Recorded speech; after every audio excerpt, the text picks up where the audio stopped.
This month, I battled oppressive demons, survived a satanic cult, fell in love with the Louisiana Bayou, and rage quit a supposed true alien abduction account. Welcome to my reading wrap-up for May 2025.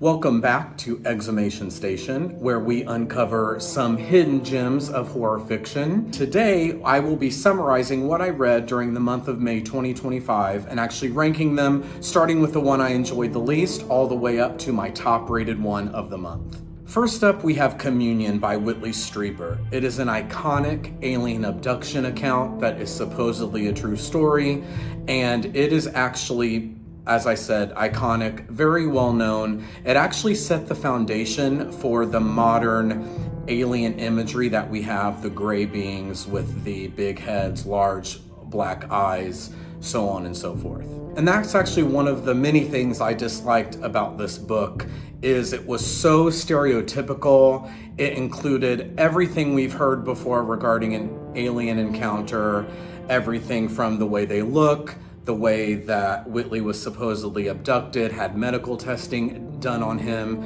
Basically, if you've watched any of those alien shows on cable TV or read any account of alien abduction, I really felt like the details of this one were no different. Despite the fact that the details of Strieber's abduction are pretty standard, I was still hoping that I was going to get some sort of suspenseful retelling of his various encounters throughout his life. However, what we actually get with Communion are long chapters of Mr. Strieber just going on and on, pontificating about his life, what these alien abductions could mean, and honestly, I was extremely bored. I'm not one to DNF a book. Usually if I start a book and get a decent way into it, even if I'm hating it, I will still finish it. I don't really know why I feel that way when there's tons of books out there that I would enjoy, but I'm not one to DNF a book.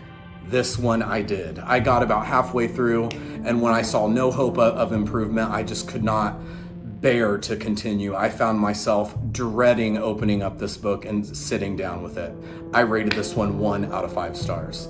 Coming in at number 6 is Silent Night by R.L. Stine. This is actually book number 2 in the Fear Street Super Chillers series. Growing up, I was an avid Goosebumps fan, as was the case for many of us 90s kids.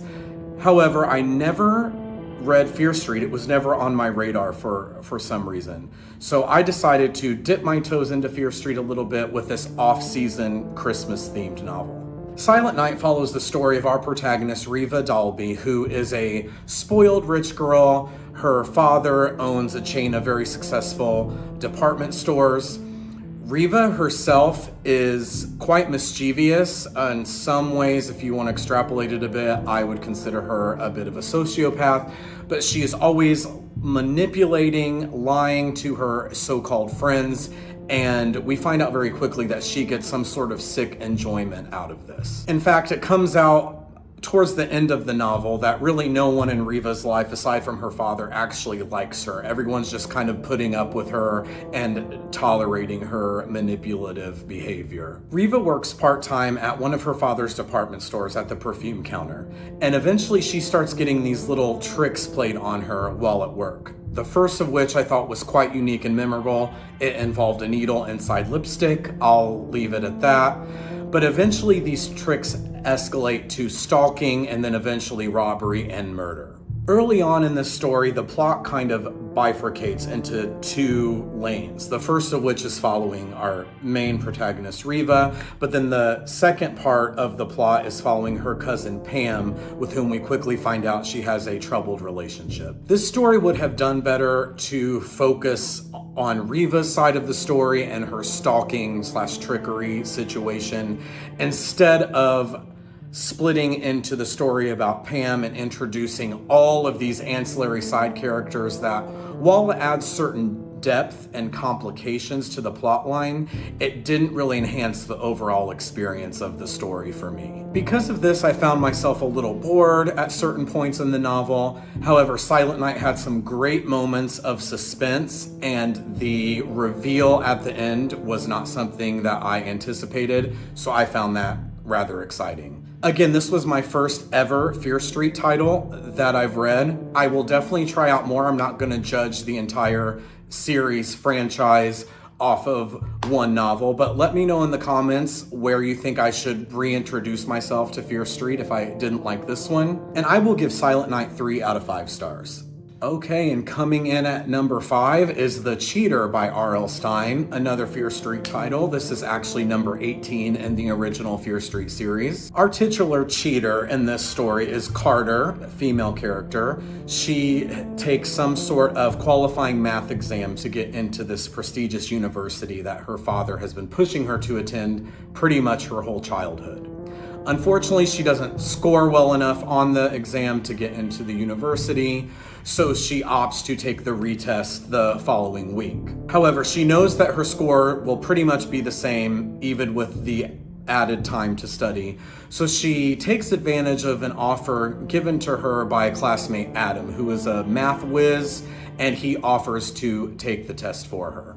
Adam lives on Fear Street, or the wrong side of the tracks, if you will, and he actually pressures Carter into going on a date with him in exchange for taking this test.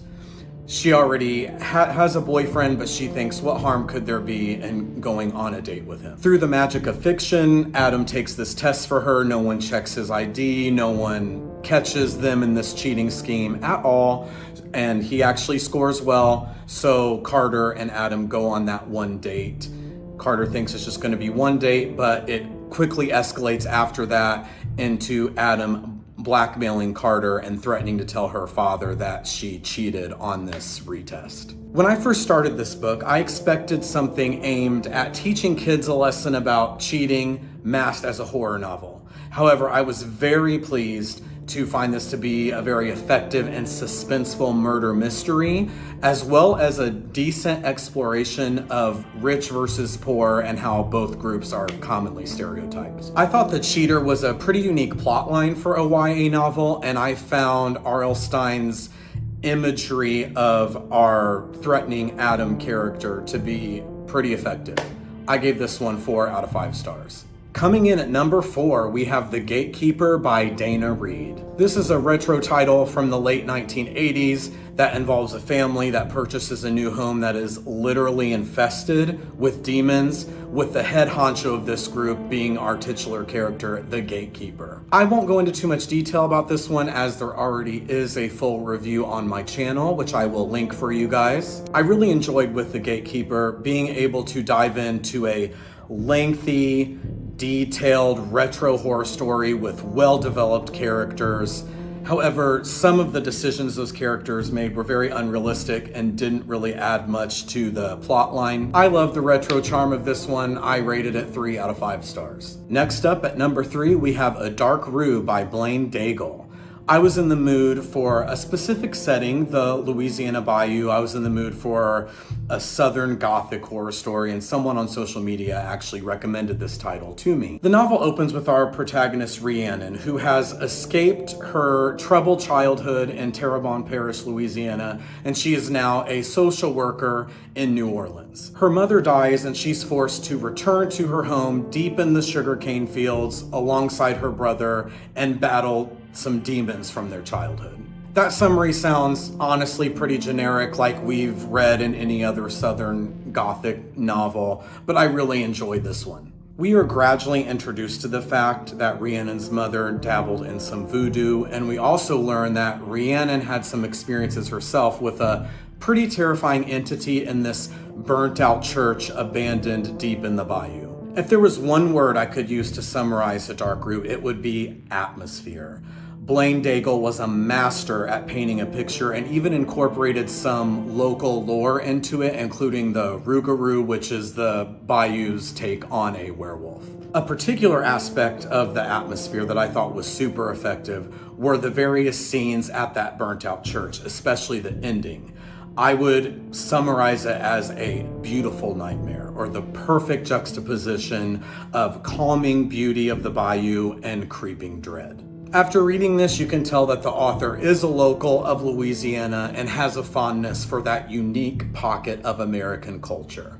I rated this one 4 out of 5. Next up, number 2, Mimosa Grove by Dinah McCall, which is actually a pseudonym for the author Sharon Sala. I was obviously in a mood this month because this one is also set in the Louisiana Bayou. This one involves Laurel Scanlon, who is this psychic woman who lives in Washington, D.C. with her district attorney father.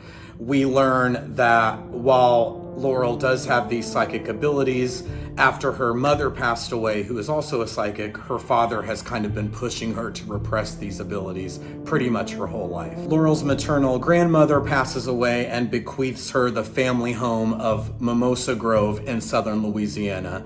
And Laurel takes this as an opportunity for happiness and an avenue of escape from her troubled relationship with her father. Laurel's arrival at Mimosa Grove is like a breath of fresh air into her life. She's immediately relieved of the pressures of her life in Washington, D.C. And what is particularly nice about this town is that all the people who live there remember Laurel's grandmother and remember the fact that she was psychic and actually hold people with this psychic ability on a certain pedestal, and they respect the power that Laurel has, which is the complete opposite of how her father dealt with her whole life. While Mimosa Grove did have some paranormal elements, I would not classify this as a straight horror novel. It was definitely more romantic suspense. The romantic part of the story I really did not appreciate. I could have done without that. Very over the top, very corny. For example, before she moves to Louisiana, Laurel has been having these erotic dreams about some mystery guy that she just can't get over. Turns out, surprise, they have a chance meeting in Louisiana and he's been dreaming about her as well. And within maybe an hour, they're madly in love and cannot ever be apart. There is a pretty cool side plot of this novel involving Laurel's father. He is pressing charges against this Russian spy, and one of that spy's accomplices is pursuing Laurel's father and eventually leaves him locked in a mausoleum in a Louisiana cemetery. And Laurel, due to her psychic ability, finds out about it, and that entire sequence of rescuing the father was pretty suspenseful. Mimosa Grove was my first exposure to Dinah McCall, aka Sharon Sala, and I definitely want to read more as long as there's not too much romance involved. I gave this one 4 out of 5 stars. And the winner, number 1 of all 7 books I read the month of May, is After the Pink Moon by Reyes. I won't go into a lot of detail about this one because, again, there's already a full review on my channel, which I will link for you guys. However, short synopsis, this story follows a satanic cult in the Arizona desert that captures some would-be spring breakers and involves them in this sort of anti-Easter ritual that's taking place at midnight that night. Generally, I enjoy cult-focused fiction, especially if it takes place in the desert. And with After the Pink Moon, I enjoyed the violence, the pacing of this short novel, and I want more from this cult. I want more from this author. I want to explore everything about this cult. I want to learn everything. All of you out there should read this one. 5 out of 5 stars for sure. All right, and that's a wrap for May. Thanks again for joining me on Exhumation Station. Comment below if you have any conflicting thoughts about any of the titles I read. Summer is upon us. Let me know what you think I should add to my summer 2025 TBR. And until next time, have a good one.